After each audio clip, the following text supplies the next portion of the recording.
హైదరాబాద్ కోకటపల్లిలో సభ్య సమాజం తలదించుకునే దారుణ ఘటన వెలుగులోకి వచ్చింది. ప్రేమ పేరుతో ఓ యువతిని నమ్మించి పెళ్లి చేసుకునే యువకుడు పెళ్లి జరిగిన తొలి రోజే ఆమె జీవితాన్ని చిన్నాభిన్నం చేశాడు.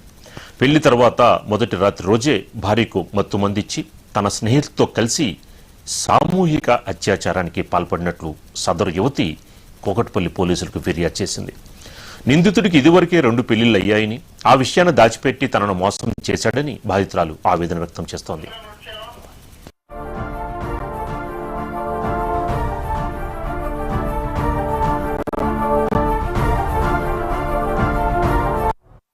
మేలో నవాజ్ అనే వ్యక్తిని కలిసాను సార్. నేను మా షాప్ ఒకటి రెంట్కి ఉంది, దానికి వాళ్ళు రెంట్కి వచ్చారు సార్.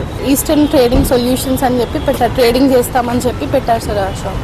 దాని తర్వాత ఫ్రీక్వెంట్గా మా ఆఫీస్ దగ్గర కూడా వచ్చేవాళ్ళు సార్ వాళ్ళు. దాని తర్వాత మళ్ళీ ఫస్ట్ వీక్లో రిసార్ట్కి తీసుకెళ్లారు. నాకు అక్కడ అంటే ఏమి మత్తు పదార్థాలు ఇచ్చారో తెలీదు. అది తిన్న తర్వాత నేను నా కాన్షియస్ స్టేట్లో లేను సార్. నేను తర్వాత అలా 3 సార్లు ఒకసారి బేగంపేట్ ఫ్లాట్లో కూడా అలా చేశారు సార్. నన్ను అంటే రేప్ చేశారు సార్ వాళ్ళు. వాళ్ళ తమ్ముళ్ళు మున్నావర్, షారుఖ్, ఇస్మాయిల్, వాళ్ళ ఫ్రెండ్ లీలాఫ్ అని చెప్పి అతను, నవాజ్, వాళ్ళ ఫ్యామిలీ అంటే ఫస్ట్ నాకు పరిచయం అయినప్పుడు కన్వర్ట్ అయ్యానని చెప్పి సర్టిఫికేట్ చూపించారు సార్. నాకు నవదుర్గాని చేంజ్ చేయాలని చెప్పారు. తర్వాత మా మమ్మీకి కూడా అలానే ఒప్పించారు వాళ్ళు. మా ఫాదర్ లేరు సార్ మాకు. ఫస్ట్ వీక్లోనే రిసార్ట్కి తీసుకెళ్లి అతను మా ఫ్యామిలీ వస్తున్నారు అక్కడికి, మనం మన ఫ్యామిలీని కలుద్దామని చెప్పి తీసుకెళ్లారు. కానీ అక్కడ చూస్తే ఎవరు రాలేదు. ఆ రోజు నెక్స్ట్ డే మార్నింగ్ చూపించాడు నాకు, నా ఫొటోస్ చూపించి నేను నిన్ను తప్ప ఎవరిని పెళ్లి చేసుకుని నువ్వు ఏమైనా చేసుకుంటే కూడా ఇవన్నీ బయట పెడతానని చెప్పారు సార్.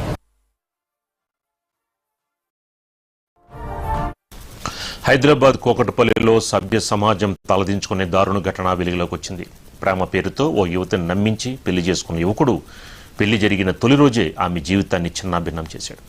ఇక ఇదే అంశానికి సంబంధించి మనకి మరింత ఇన్ఫర్మేషన్ మా కరస్పాండెంట్ దుర్గేష్ అందిస్తారు. దుర్గేష్, ఏంటి, అతన్ని పట్టుకున్నారా, అతన్ని చంపేశారా? అసలు ఈ వార్తే చాలా దారుణంగా ఉంది, ఏమంటారు?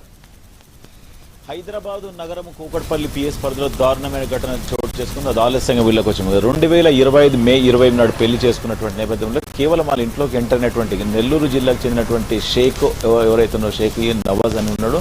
ఆ షేక్ నవాజ్ కేవలం ఒక కంపెనీ పెట్టాలి, సొల్యూషన్ అంటే ట్రేడింగ్కి ఒక కంపెనీ పెట్టాలి, కంపెనీలోకి ఇల్లు కావాలని చెప్పి అద్దెకు తీసుకున్న నేపథ్యంలో ఇంటి యజమాని అమ్మాయిని ఎవరైతే ఉన్నారో తను ట్రాప్ చేశాడు. అంటే షేక్ అమ్మాయి మాత్రం మరొక హిందూ వర్గానికి సంబంధించిన అమ్మాయి షేక్ ట్రాక్ చేసి పెళ్లి చేసుకుని నమ్మించి రిసార్ట్స్కి తీసుకెళ్లి అక్కడ అత్యాచారానికి పాల్పడి మళ్ళీ తర్వాత ఒప్పించుకొని పెద్దలతో నిర్ణయించి పెళ్లి చేసుకుంటే నేను హిందూగా మారిపోతానని చెప్పి మాయమాటలు చెప్పి పెళ్లి చేసుకున్నాడు. పెళ్లి చేసుకున్న తర్వాత ఆ బేగంపేటలో ఒక ఇల్లు అద్దెకి తీసుకున్న ఇంట్లో ఫస్ట్ నైట్ అని చెప్పేసి ఫ్రెండ్స్ అందరిని పిలిచి అక్కడ మొత్తం మంది ఇచ్చేసి అందరూ ఒక 5 మంది మాత్రం అత్యాచారానికి పాల్పడే పరిస్థితి ఉంది.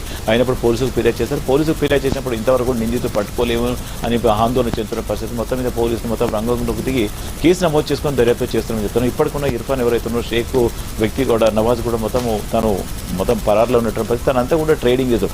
ఆమె దగ్గర ఉన్నటువంటి ఫ్లాట్ కూడా తన పేరు మీద రాయించుకున్నాడు, అమ్మించుకున్నాడు, డబ్బులు తీసుకున్నాడు, రకరకాల వేదనకు గురి చేశాడు, కొట్టడం, తన్నడం, రకరకాల. మళ్ళీ తర్వాత కుటుంబ సభ్యులు పిలిచి తన తల్లి రేష్మ కానీ అక్క ఎవరైతే నవాజ్ వీళ్ళందరూ కూడా పేరు మార్చారు, నజీరా అని పేరు మార్చారు.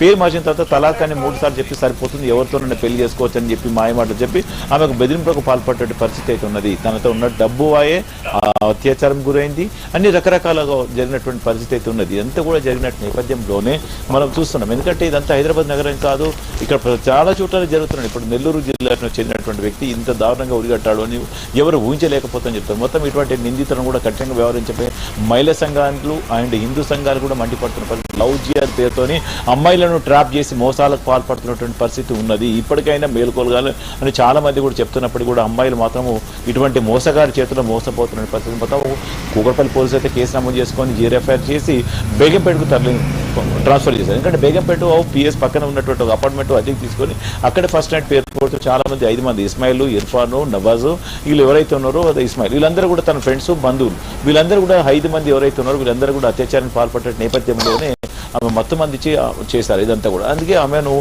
కూడా పోలీసు కూడా వైద్య పరీక్ష నిమిత్తం కూడా టెస్ట్ చేయడం జరిగింది, అంతా కూడా జరిగిందని కూడా గమనించడం జరిగింది. మరి బేగంపేట పోలీసు కేసు నమోదు చేసినటువంటి పరిస్థితి ఉన్నది. ఎందుకంటే అక్కడ కూకట్పల్లి నుంచి 0 FIR చేసి బేగంపేట ఎంత జరిగిందంతా ఇక్కడ జరిగింది. కానీ అక్కడ మాత్రం ట్రాన్సాక్షన్స్ కానీ ప్రాపర్టీస్ కానీ కూకట్పల్లి PS లిమిట్స్ లో ఉన్నారు, అక్కడ కూడా కేసు అయింది. అడ్డు చేసిన తర్వాత ఇక్కడ ట్రాన్స్ఫర్ చేస్తే మరి ఏ నిందితుడు అయితే మొత్తము షేక్ ఇర్ఫాన్ మాత్రం తన మొత్తం నవాజ్ అయితే పరారులు ఉన్నట్టు పరిస్థితి, తన కోసం మరి పోలీసులు గాలిస్తున్న పరిస్థితి. మొత్తం ఆంధ్రప్రదేశ్ నుంచి కూడా ఎక్కడ ఉన్నాడో వేరే రాష్ట్రాలకు తరలించి పారిపోయాడు అనే దానిపైన పోలీసులు ఆర్డర్ అంతా కూడా తను అవాల సొమ్ములు ట్రాన్స్ఫర్ చేసినట్టు వ్యక్తి అని చెప్పి చెప్తున్నారు. ఎందుకంటే అమౌంట్ ఏదైతే ఉన్నదో వివిధ వ్యాపారవేత్తలతో తన పరిచయాలు కానివ్వండి, తన ఎక్కువ అమౌంట్ అంతా కూడా లావాదేవీలు అన్ని కూడా వేరే ప్రాంతాలకు ఇవ్వడం కూడా అది హవాలా సొమ్ము తరలించే వ్యక్తి అని చెప్తున్నా. అమౌంట్ చిట్టి హవాలా నోటు సగం తీసుకొని ఇవ్వాల్సిన పరిస్థితిలో ఒక నోటు పోయింది అని చెప్పి మాయమాట చెప్పి బెదింపు పాల్పడే అమౌంట్ అంతా తీసుకున్నట్టు కూడా బాధితులు చెప్తున్నారు. ఎందుకంటే దాదాపుగా ₹1,00,000 కూడా మోసపోయారు. తన పేరు మీద కూడా లోన్లు తీసుకొని కూడా కట్టలేని పరిస్థితిలో ఉన్నది.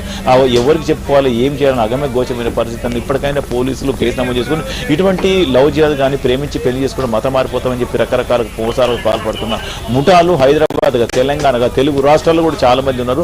ఇటువంటి భర్తం పట్టాలని చెప్పేసి హిందూ సంఘాలు కూడా డిమాండ్ చేస్తున్నారు. కేవలం మాయమాటలు చెప్పి మోసాలకు పాల్పడుతున్న ముఠా చాలా మంది ఉన్నటువంటి పరిస్థితి. ఎందుకంటే వీళ్ళకి ఒక ఏదైతే ఉందో వాళ్ళందరూ ప్రోత్సహిస్తున్నారు నికా అంటూ చెప్తారు రకరకాల మోసాలు. ఇటువంటి వాటిపైన కూడా చర్య తీసుకోవాలని చెప్పి మహిళా సంఘాలు డిమాండ్ చేస్తున్న పరిస్థితి అంటుంది. Sitarama Rao. Okay, right. Thank you Durgesh.